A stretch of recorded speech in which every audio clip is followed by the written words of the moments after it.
during the last speech. I think people are food digesting still from Iftar. Assalamu alaikum. Assalamu alaikum. Thank you. It's really comforting to see all of you here tonight. And I'll tell you the reason why is because last week I got a phone call from one of the sisters and she told me that there was a lot of negative comments being posted on Facebook when the advertising started for this event. And I thought that was really unfortunate because a lot of people were questioning, why are you having this event for Haiti? And why are you doing this? Because we've done enough for them already. There's three things that those people should keep in mind. One of them is that people need to understand that, I know that a lot of people are upset because, thousands and thousands and millions of dollars was donated to Haiti. So people think that we've done enough for these people and they've received enough and we don't have to give to them anymore. But also because people are wondering where that money has gone. The Haitian people are also asking the same question. They want to know where all that money that's been donated, where it's gone. Because the fact of the matter is, their situation has not changed since the earthquake. The other thing that they need to remember is that, this statement as we've done enough for them. And if you're going to use that same logic towards other countries, then we should be sending money to Africa. We shouldn't, because aid has been going there for the last few decades. And we should be sending money to Lebanon, or Afghanistan, or Iraq. Why are we bothering to build orphanages and hospitals and schools in Iraq? We've been sending money there since 2003. So if that's our logic, then why are we continuing to help these other countries and Pakistan? We can't use this logic because this is an injustice for us to talk like this. Especially from the mouths of Muslims who call themselves followers of the Ahlul Bayt. Because we know that these godly people would give until they had nothing left to offer. And we should never allow an opportunity to help others pass us by. Also, if one is to have an attitude such as this, then one has to accept this way of thinking for themselves as well. They should ask Allah subhanahu wa ta'ala to put a time limit on the sustenance that He provides to them. Anyway, I spoke to Brother Shoaib yesterday, and I mentioned, these statements to him, and I said, how would you respond to this? And basically, he just laughed. He said, first of all, the brothers and sisters in Haiti, they don't have enough money to pay their homes, or their zakat, or sadaqah. There's no jobs in Haiti. He says, basically, we don't have enough money to sustain ourselves. And we are depending on those who have more to help us until we get up on our feet. He also said, I invite all of those people who made these comments to come to Haiti and visit us and see how we live. He said, come to Haiti and meet us. So I'm going to do just that. I'm going to introduce you to Brother Shoaib. So when you meet those people, you can tell them about the school and the community in Haiti yourselves. And inshallah, we can start to rid our community of such negative comments. Brother Shoaib is of small stature, but has a big heart. He was born and raised in Haiti, and his primary focus is Islam, and the second is education. With a full scholarship, he attained his associate degree in science of education at Suffolk University in Boston. He spent 6 months studying the fundamentals of religion in Trinidad, and he spent 4 years studying the Joffrey School of Thought under Sheikh Khalilou. Initially, he worked as a teacher in different colleges and universities when he returned to Haiti from the U.S. And it was during this time that he became increasingly concerned about the number of homeless children in his country. And he started toying with the idea of opening an Islamic center. And he knew that in order to change the Haitian society, the children had to receive an education. One day, a woman named Claudette Julian informed her that her husband had died and left her with 2 young boys that she couldn't support. And she asked him if he would take her kids. And he said he would on the condition that she allowed him to teach then his religion, which is Islam. She agreed to this. So with these 2 boys and 3 other boys that were living in the street, he started this school. And with a loan of $1,300, the MYC Center was officially opened in a home in September 2000. Not long after, he was feeding, clothing, and educating 9 children. Today, the school has 160 kids, and they recently sent 17 children for their Board of Education exams, and all of them passed except 1. Now they will be able to go on to junior high. While Shoaib was working for the government in the Public Works Department, with his paycheck, that of his wife's, sporadic donations, and some school fees, he sustained the school and paid the teachers' salaries. Not long ago, Shoaib was advised that he would be transferred to another city, which was 8 hours away from Port-au-Prince. He had to make a decision whether he wanted to keep his material work or do his spiritual work. So he kept his spiritual job and he left the government. I met Brother Shoaib through the Revert Muslim Association approximately 3 years ago, and I have been communicating with him on and off ever since then. I received 2 emails from him, one on January 8th and the other one on January 11th, 2010. And then the earthquake hit on the 12th.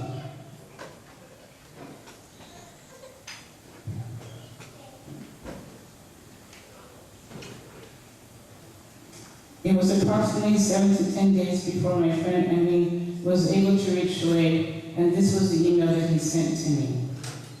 I was finally able to get in touch with Brother Shoaib, and he told me about his experiences during the earthquake and the needs of the community. One of the things that he told me was that when the earthquake hit, he was in the mountains.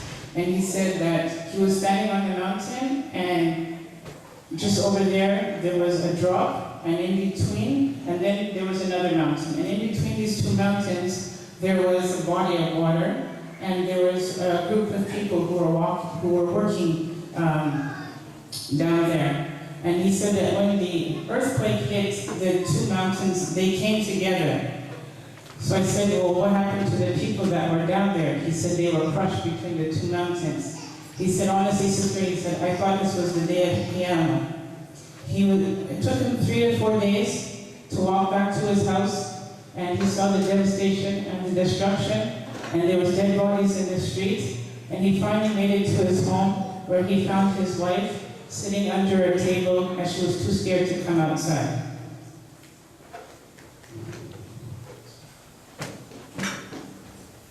I was talking about how the Montreal Muslim community responded to the earthquake.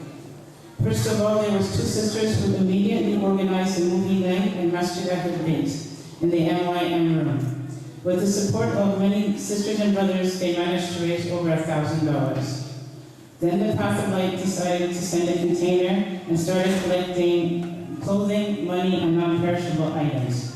And we raised approximately $8,000 with donations from Montreal, Toronto, Ottawa, Kitchener, the Middle East, the UK, and the US. Shana Hayri donated lots of money, clothing, food, and other items. Masjid al-Bayt gave their money, clothing, goods, and most importantly, they gave their center. The Lebanese community also donated money and clothing. And there was a group of sisters who worked every weekend for 2 months straight, sorting clothes, packing, folding, and a group of brothers who loaded the container. And the Montreal Muslim community was the first community to send a container to Brother Shoaib and the Haitian Muslims down there. Salawat ala Muhammad wa ali Muhammad.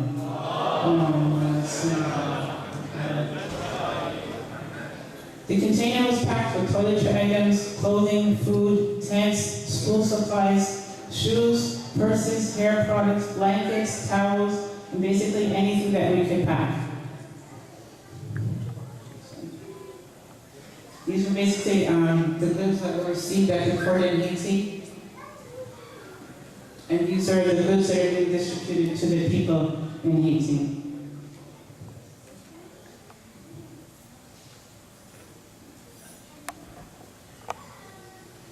Also, every once in a while, we would send money to Brother Shoaib and ask him to just take care of the people's needs, whatever it was that they needed. So this time we sent money to him and we told him to just, have an open banquet and feed the people.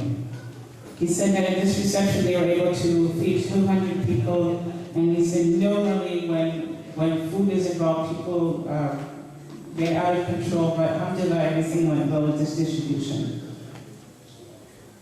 One of the other things that the Mashal community did was that they were able to provide bookshelves for him so that they could have bookshelves for all their literature and then for their little library, because normally all their books are kept on the floor. Now I'm going to speak to you quickly about my trip to Haiti. There was 10 of us who traveled together. There was Sister Kenise from the World Federation who went to do a needs assessment of the community, and there was a dentist, Hasnain Dowji, and his family from the Global Kindness Foundation, and they were on a dental mission.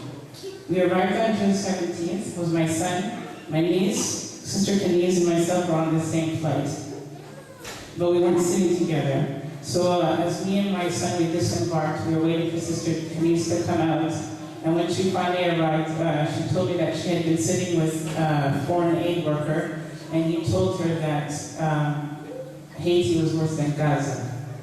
So she looked at me and she said, "What do you want to do?" I said, "Well, our tickets are paid for and we're here at the airport. Let's go." So we went outside and we met Brother Shoaib and the rest of the dental team and our drivers, and Brother Shoaib said, "Welcome to Haiti." So as you can see, these people after a year and a half are still living in these tents. And this is a common scene around the city where basically it's just garbage because there's no garbage collection, so the stuff is just laying out there, and usually you can smell the strong scent of people burning garbage because it's the only way for them to get rid of all the refuse. This year is the first day of our dental mission. The municipal electricity is very sporadic. They might get electricity maybe 2 or 3 hours per day. So Brother Hassanin, he brought this generator, and as you can see, his son is down here trying to figure out how to work it.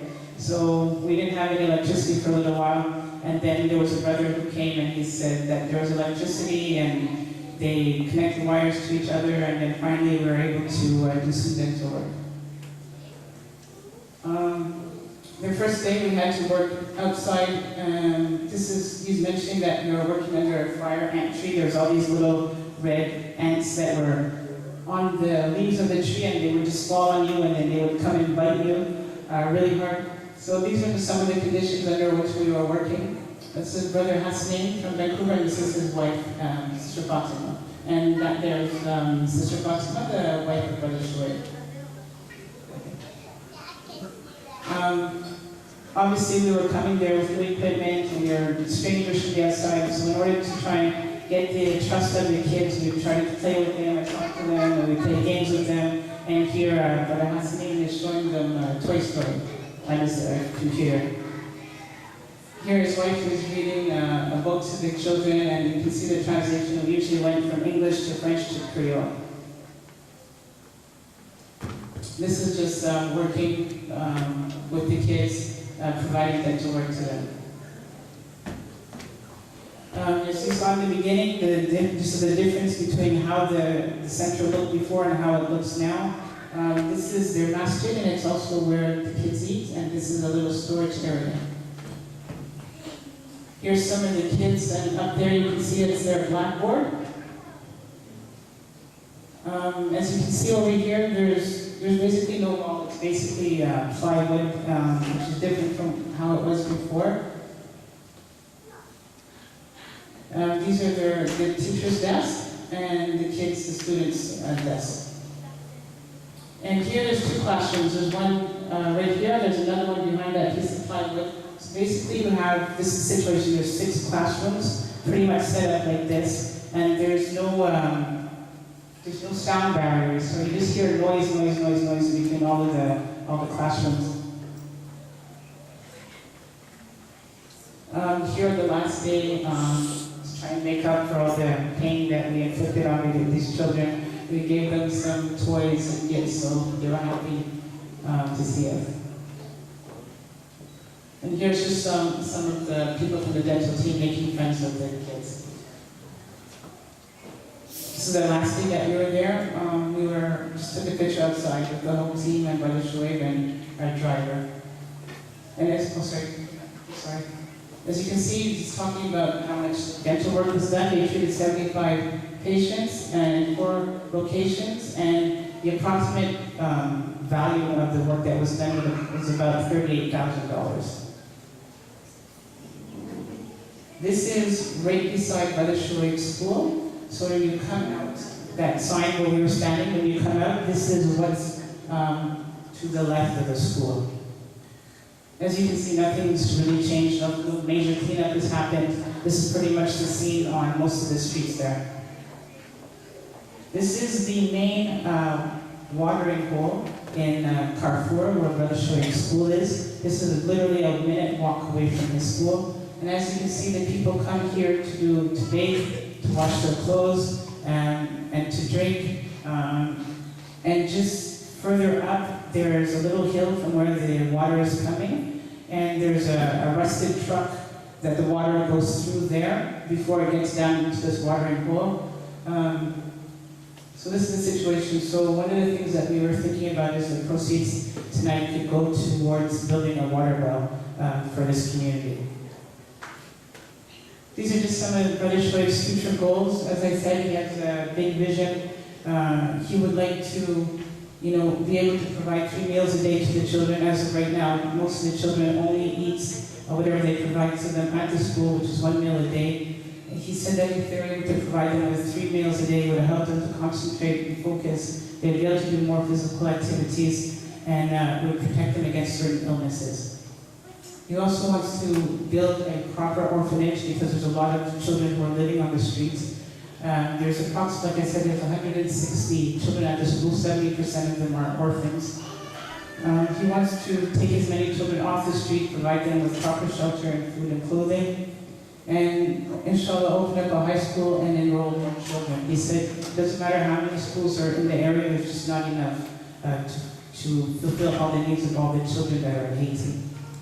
One of the other things that he would like to do is to open a medical clinic for the children and the rest of the community, because obviously these people are basically in survival mode, and medicine is the last of their priority list. They're basically just trying to make enough money to eat and live for the day.